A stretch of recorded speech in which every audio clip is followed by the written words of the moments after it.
Hey guys, so with exactly 1 week, 7 days until the 2020 presidential election, I will now be making my second to last prediction for this election, with the last one coming on the day of election night. So with 1 week to go, this is my updated 2020 presidential election prediction. Now before we get into that, make sure you join my Discord server if you have not. The link is at the very top of the description below, and they're doing many events, giveaways, and contests on there leading up to election night. So make sure you join so you do not miss out on any of that.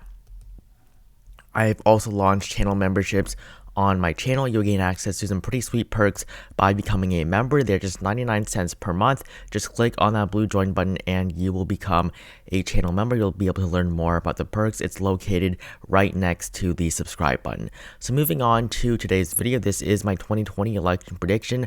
I will just be filling this map in on how I think that Donald Trump and Joe Biden will both perform on the 3rd of November. So filling in the safe Biden states first, as I typically do, I'm going to fill in all the West Coast as solid for the former vice president. We also have the state of Illinois, as well as New York, Vermont, Massachusetts, the 1st District of Maine, Connecticut, the state of Rhode Island, New Jersey, Delaware, Maryland, the District of Columbia, and then finally the state of Hawaii. So this will give Joe Biden 183 electoral votes. For President Trump, he has quite a lot less solid states. So solid states are basically states that I expect either candidate to win by over 15%. So for Trump, we have Idaho, Wyoming, Utah. Utah is a little bit closer. It's actually polling by just a likely margin for the current president right now, but I think that in the end, it will be a solid state for President Trump. North and South Dakota. South Dakota, surprisingly, is also polling within a likely margin for Donald Trump, which I think is pretty shocking to look at. I mean, it's the state of South Dakota, but 3 electoral votes, not going to make too much of a difference, and I think that it's going to be solid in the end anyways. The at-large and 3rd district votes in the state of Nebraska are going to be solid, with the 3rd district being the most conservative district in the entire country.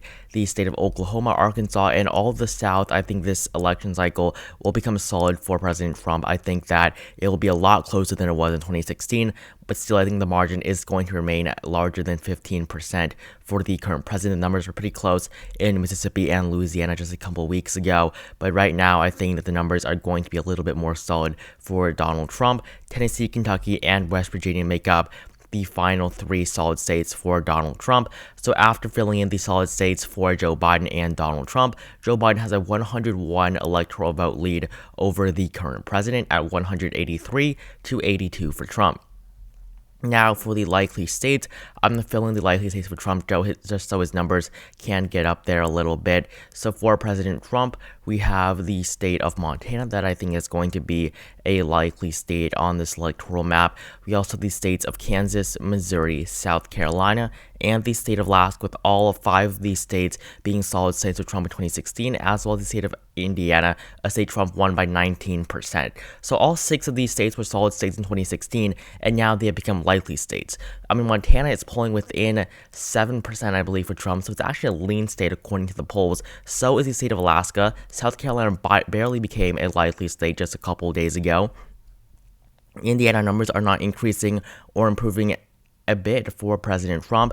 Kansas and Missouri are looking worse than ever. Missouri is actually a lean state according to the polls right now. So these numbers, they are not very good for Joe Biden, or not for President Trump in these states. Joe Biden, I don't think he has any chance of winning these, but still, it does show that Donald Trump is losing a lot of support that he had 4 years ago. For the likely states for Joe Biden, we have quite a few more. We have first the state of Minnesota. That's going to be 10 electoral votes, a state that Clinton only won by 1.5%. I do believe that the state of Minnesota this time around is going to be a lot more solid for Joe Biden, just because he is just polling so well there by over 8% right now, I believe. And I mean, this state has the longest Democratic voting streak out of basically any state, so I think that this is going to be a pretty solid state for Joe Biden. We also have Colorado and New Mexico. These 2 states both voted for Clinton by around 5 to 8%, so really not the best margins. This time, I think they're both going to be at least 12-13%, and in 2024, 2028, I think they can become solid states. Of course, these states used to be solid Republican states, like the state of Arizona. These states have all moved quite a bit to the left in the last couple of decades.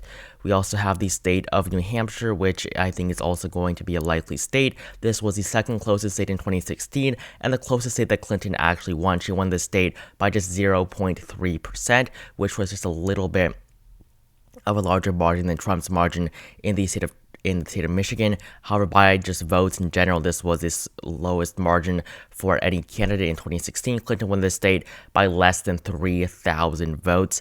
But this time, I think Biden will definitely win by a larger margin. He might have only placed 5th in the New Hampshire primary during the Democratic primary, but I think that on election night, he's going to perform much, much better. The state of Maine, this is a state that I think is going to be a little bit better for the Democratic Party this time around. I think the at-large vote is going to be likely for the 2020 election. In 2016, Clinton barely won the first or the at-large vote. She did win the first district by a pretty large margin, but she lost the second district by a huge margin, Trump winning almost 15% in the second district, which was a district that had voted for the Democratic Party for decades, which this time around, that's why I think that this district will in the end flip back to the Democratic Party. However, it's going to be a pretty small margin. And the state of Virginia is the final likely state for the former vice president. This is a state that Clinton wasn't even looking to get in on election night in 2016. It was until those final northern counties that came in that really gave Clinton the lead at those counties surrounding the District of Columbia. Before that, Clinton wasn't even expected to win that state.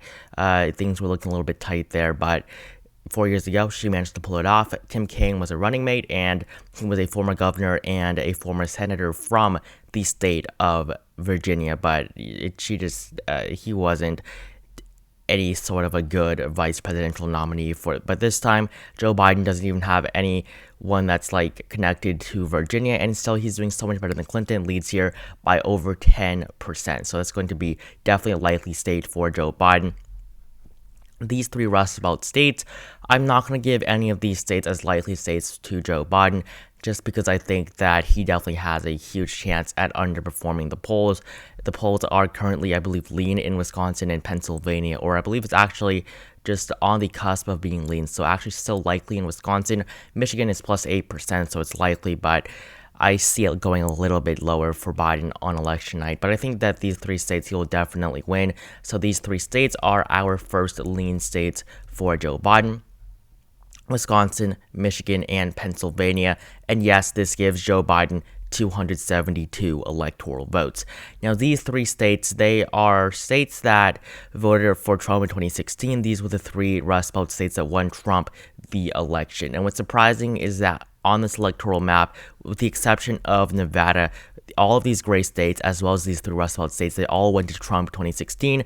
In 2020, this map just seems absolutely impossible. But in 2016, yes, Donald Trump was able to do very, very well all across the country, especially in the Rust Belt. But this time, his numbers are just not there in these three states. Pennsylvania is his must-win state, as well as Florida. Basically, all of these states are Trump's must-win states, and he's basically losing in almost all of them. He's down in Georgia, he's down in Iowa, he's down in North Carolina, down in Florida, down in Arizona, down in all three of these states. He's also down in the second districts of Maine and Nebraska, and I mean, Texas just isn't looking any better for him. And I forgot to fill in the first district of Nebraska. That's going to be likely, so forgot to put that in earlier, but it's going to be a likely district in favor of the president. So these three states, I think, will go to Joe Biden. I don't see them going to Trump again. And yes, this does put Joe Biden over 270, and I think that definitely it's going to be these three states that are going to get Joe Biden over that 270 electoral votes. And then the state of Nevada, I think it's going to be a little bit closer, but I still think it's going to be a lean state, a state that Clinton won by 2.4%, and a state that Trump was actually expected to win on election night in 2016, but she was able to pull off the victory here. This time, Joe Biden polling a little bit better than Clinton was. There really is no chance of a Trump victory here. And for President Trump, I see it surprising that Trump is actually going to visit New Hampshire and Maine soon.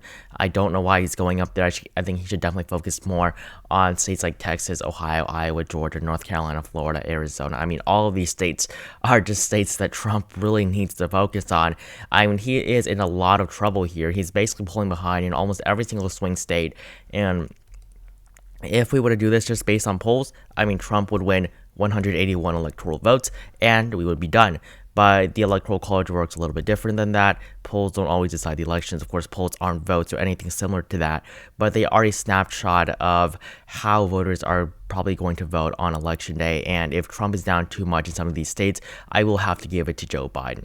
So Joe Biden is actually doing very well in the state of Iowa. I believe a New York Times Siena College poll actually puts him up, I believe, 3 to 4 points or something like that. So Joe Biden is doing pretty well in Iowa, but I do not think that is actually going to go to him, in my opinion. I just think that Iowa voted for Trump by almost 10% in 2016.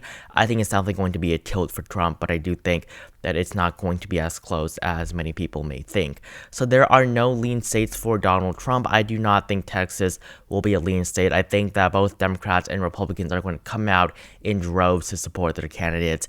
I mean, the Texas has, as of right now, the highest amount of early votes having been cast, higher than California, even though California is, of course, the largest by population, as you can clearly see.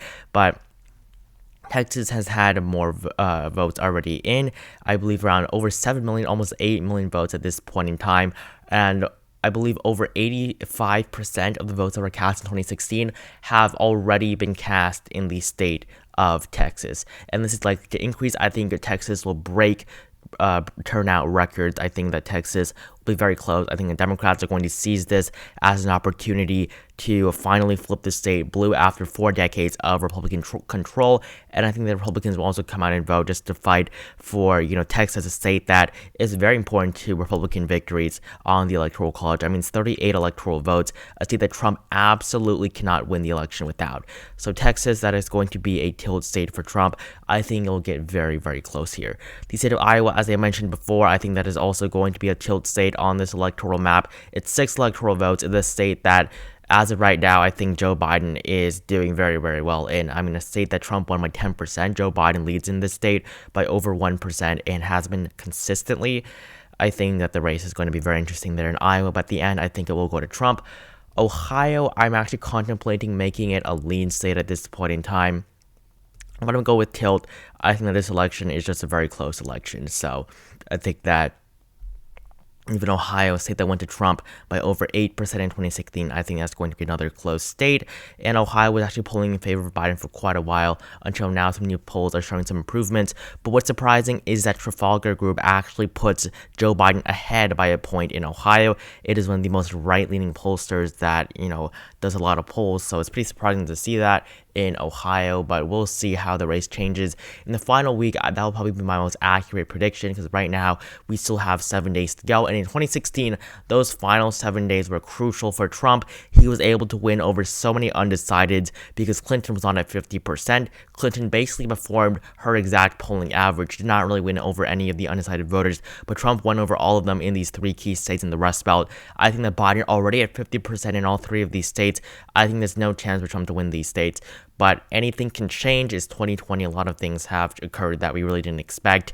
And for Trump to win these states, that would take a huge amount of work from him. And I just don't see that being possible right now. So a week still to go, and I will be making my probably most accurate prediction in 7 days. We'll see how the polls are shifting, how the numbers are moving for both Biden and Trump. I mean, we have less than 7 days until this election, and Donald Trump right now, the numbers are just not looking like they're on their side.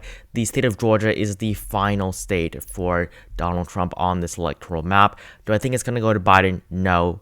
And the reason for that, I mean, Georgia went to Trump by, I believe, 5% in 2016. Hasn't gone to a Democrat since 1992. Joe Biden, I think, will do very well here, but I do not think he's going to flip the state of Georgia just because voter suppression does occur in the South, and it is a big issue.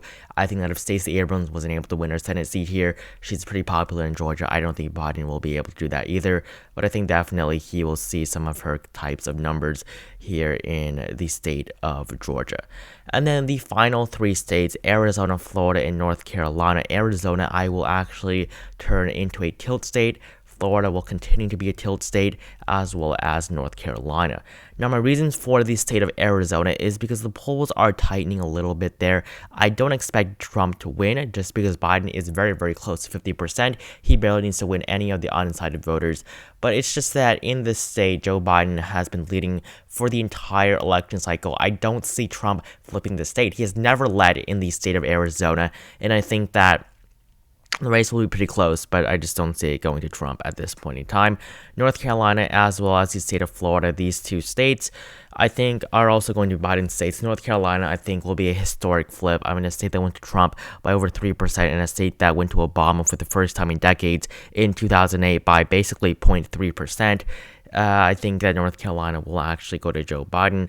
It will be the second time it goes to a Democrat in decades. I mean, with the South, it has become a pretty Republican state in general. However, Democrats seem to have been doing pretty well in this state in the last couple of years. Florida is just always close. Joe Biden is doing pretty well here still. He has not lost his lead in the state ever since he took it, and I think that just because of how unfluctuating the poll numbers are, just basically in general, I think that as long as Joe Biden has been leading there for a very long time, I do think he will carry that state, because there's no way the polls have been wrong for the entire duration of the election cycle. And the polls, honestly, they are much better than they were in 2016. I think we're going to see much more accurate numbers. And although, don't just listen to the polls aren't going to decide the election. It's all about voting, and voting is really very, very important. So if you can vote, if, that's something that you can do, make sure you do vote, because this election, I think, is going to be very, very consequential. I don't care who you vote for, just vote for whoever you want to be our next president. And then the final two districts that we're going to be calling right now, the 2nd District of Nebraska, I think is going to be killed, as well as the 2nd District of Maine. I just think that because of the lack of polling here, these districts both went to Trump by pretty solid margins 4 years ago. I think Biden will be able to flip them, but I think that they're going to be tight. Maine, a district that has gone to the Democrats for decades before Trump won it in 2016, I think it will revert back to the Democratic Party, giving Joe Biden a grand total of 335 electoral votes to incumbent President Donald Trump with just 203. And this is my new updated 2020 electoral map. Biden will be flipping the states of Arizona, Florida, North Carolina, Pennsylvania, Michigan, Wisconsin, as well as the 2nd districts of Nebraska and Maine. So this is my second to last prediction. I believe this is my 12th 2020 presidential election prediction, and my final and 13th prediction will come out again on election night, so make sure you stay tuned for that. As well as that, on election night, a lot of people want me to play Minecraft and do a stream with that, and then also, of course, cover the election, because there's a lot of downtime on those election nights where nothing really is happening. So make sure you take that poll that's in my community tab as to whether you guys would want that. I am personally up for that. I wasn't really going to do anything at the beginning, just because I didn't want to talk for 6 hours straight about the election, but I think that if we're going to do something fun like this, where you guys can also join, of course, I think that that is going to be something that I really do want to do. So make sure you tell me whether you want me to do it or not in the comments below. Also vote on that poll so I can see how many people are interested in the idea. And so yeah, that is it for this video. Make sure you join my Discord server if you have not. The link again is at the very top of the description below. Also make sure you consider becoming a channel member. This would greatly support me. Thank you guys all so much for all of your support. Like, comment, and subscribe, and I will see all of you guys in the next video.